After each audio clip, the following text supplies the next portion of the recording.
Hi everyone, welcome to the BI man. और कभी-कभी ऐसा लगता है ना कि डेटा एनालिस्ट की जर्नी में ये Python, SQL, Excel, Power BI ये तो ठीक है, ये तो मैं सीख लूंगा किसी तरीके से या सीख लूंगी। लेकिन इंग्लिश के साथ क्या करूं?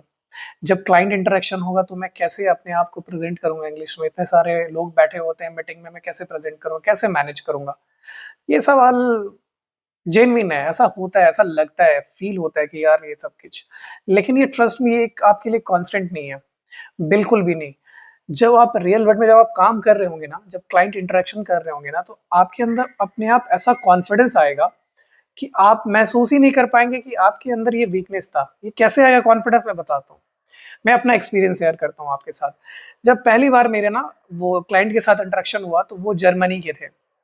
जब उनकी इंग्लिश मैंने सुनी ना, तो मैं बोला साला ये इंग्लिश है।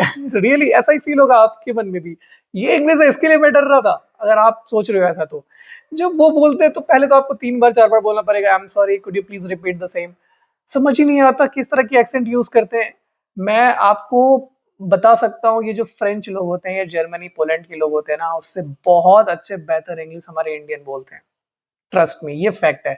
जब आप क्लाइंट में बैठेंगे तो आपको अचानक से एक कॉन्फिडेंस नजर आएगा, यार मैं इतना डर रहा था, ये ऐसे बोल रहे हैं, मैं तो इससे बहुत अच्छा बोल रहा हूँ। अगर आपने कभी नहीं बोला होगा तो ये होता है कि आप मन में सारा इंग्लिश बोल लेते हैं, सब कुछ सेंटेंस फॉर्मेशन कर लेते हैं आप। मन में इतना अच्छा प्रेजेंटेशन दे देता है, लगता है कि यार सामने अगर ऐसा मैं बोल दूं तो शायद सब तालियां बजाने लग जाएंगे। लेकिन जब फ्रंट में आप बात करने आते हैं तो कहीं ना कहीं एक सेंटेंस फॉर्मेशन में या कभी कभी स्टक हो जाते हैं एक वर्ड में। तो ये बहुत कॉमन है। ये अगर आपके साथ हो रहा है तो ये ऐसा मत सोचिए कि ये सिर्फ आपके साथ हो रहा है, बहुत सारे लोगों के साथ ऐसा होता है। सिंपल सी बात है ना, हम लोग आमतौर में जनरली हिंदी या अपनी नेटिव लैंग्वेज में बात करते हैं, इंग्लिश में कब बात करते हैं? बहुत नॉर्मली स्कूल कॉलेजेस में कभी मौका मिला, कभी स्टेज में परफॉर्म करने का मौका मिला, या फिर कभी ऐसा ही होता है। तो इससे बिल्कुल डरने की बात नहीं है। मैं आपको सिंपल कुछ चीजें बताता हूँ जिससे आप अपने आप को बेहतर कर सकते हैं और कॉन्फिडेंट फील कर सकते हैं। एक तो ये मैंने बात बताई, जब आप क्लाइंट इंटरेक्शन करेंगे तो आपको कॉन्फिडेंस मिलेगा और आप सोचेंगे कि उससे बेहतर आप इंग्लिश बोल रहे हैं। हाँ, कुछ कुछ होते हैं, अमेरिकन होते हैं, कई होते हैं जो बहुत अच्छा इंग्लिश बोलते हैं, और ये आपके लिए एक पॉजिटिव चीजें हैं। जब आप उनके साथ इंटरेक्शन करेंगे ना, तो सपोज कि 10 मीटिंग करते हैं तो 10 लाइन ऐसे आप सीखेंगे जो आप खुद नेक्स्ट मीटिंग में यूज करने जा रहे हैं। कॉपी हमेशा याद रखिए, जो अच्छे बोलते हैं ना उससे आपको कॉपी करना सीखना है। देखिए, कुछ कीवर्ड्स हैं, वो आपको समझना है और उस चीज को अच्छे से प्रेजेंट करना है। सपोज कुछ टेक्निकल, मैं एक एग्जांपल की, मैं एक क्लाइंट के साथ बैठा हूँ, सपोज वो जर्मन से है, तो मैंने बोला हाय जॉन, हाउ यू? तो उधर से बोलेगा हाय नितेश, जो भी उसका एक्सेंट रहेगा, I am good, how you? So okay, fine. So I hope you are doing well. So during the last meeting, I was told something to be added, and I have added. Could you please check this and let me know whether it is okay or not? I have incorporated all the KPIs which had been discussed in the last meeting. सी, यहाँ पे आपको कुछ चीजें note करना है। Incorporate, KPI, ये कुछ technical word है, बस इसको आप ऐसे घुमा फिरा के बोलेंगे ना, तो बस आपकी मीटिंग ऐसे ही निकल जाएगी। और ये आप बोलते बोलते बोलते आप सबकॉन्शियसली ऐसे घुसा लेंगे अपने अंदर, आपको पता भी नहीं चलेगा कि आपने ये कब सीख लिया। ये तो मैं आप बोल रहा हूँ तो आप नोटिस कर रहे होंगे। देखिए, ग्रामेटिकली बहुत कम लोग, 1 और 2% लेट से, वो बहुत अच्छा बोलते होंगे, जो जो नेटिव स्पीकर होंगे या बहुत प्रोफेसर या टीचर इस काइंड के। बट जनरली 80 to 90% लोग ना ग्रामेटिकल इतना मतलब देखते नहीं है। Doesn't matter whether you are speaking right और wrong grammatically, the matter whether you are able to convince the people whom you are presenting. बस सिंपल सी बात है। सपोज मैं 2 लाइन बोल रहा हूँ, I will be discussing, I am discussing, I will discuss. तीनों का सेम ही कॉन्टेक्स्ट, मतलब अलग एक ही तरह का है। क्या आप मुझे बोल सकते हो कि ये आपका ग्रामेटिकल राइट है या रॉन्ग है? नहीं। आपको बस ये समझना है कि आप जब प्रेजेंट कर रहे हैं, आप कॉन्टेक्स्ट में बात कर रहे हैं, समझ रहे हैं, बस यही चीज ध्यान रखना है।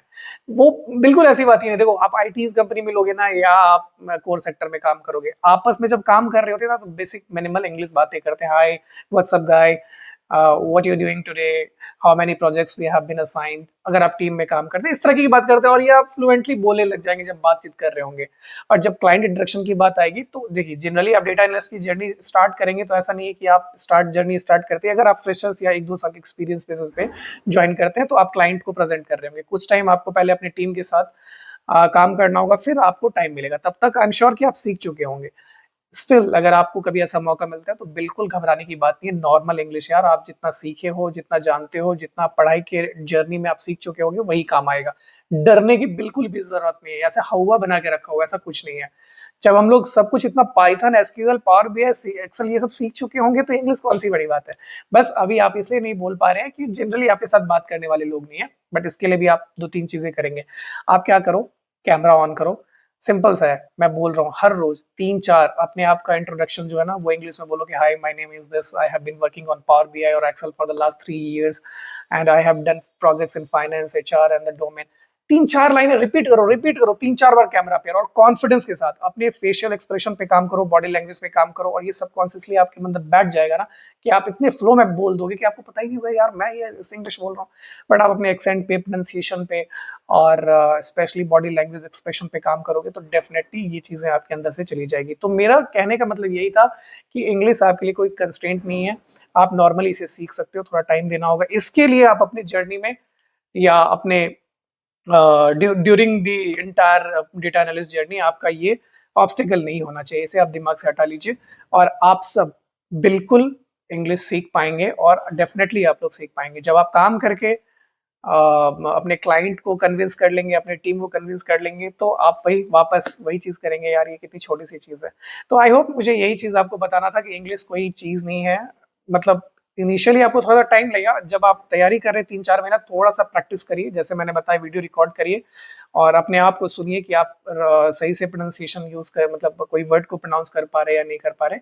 इन चीजों को 10 बार 15 बार करेंगे ना तो एक थोड़ा सा आपके अंदर से हेजिटेशन जाएगा और जो फियर ऑफ स्पीकिंग है वो भी थोड़ा जाएगा, लेकिन ये चीज ओवरकम हो जाएगा ओवर द पीरियड। बस इसके लिए अपनी जर्नी को छोड़ना नहीं है। हमसे बहुत बहुत बुरे लोग बैठे हुए हैं यहाँ पे इंग्लिश बोलने वाले, और वो अच्छा कर रहे हैं अपने लाइफ में, और आप भी बहुत अच्छा करने वाले हैं। बस टेक्निकल स्किल बढ़ाइए, थोड़ा सा प्रेजेंटेबल बनिए, और 2-4 थोड़ी थोड़ी स्टोरी टेलिंग, ये सब चीजें धीरे धीरे इंप्रूव करिए और आप डेफिनेटली बहुत अच्छा कर रहे होंगे डेटा एनालिस्ट जर्नी में। तो थैंक यू सो मच, मैंने अपना मैसेज आपको कन्वे किया। आप अपनी जर्नी, अपने प्रिपरेशन को आगे रखिए।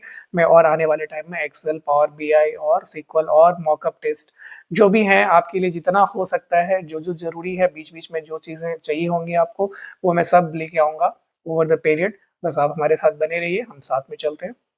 Thank you so much for watching my video. Thank you. Keep learning, keep smiling. Thank you so much.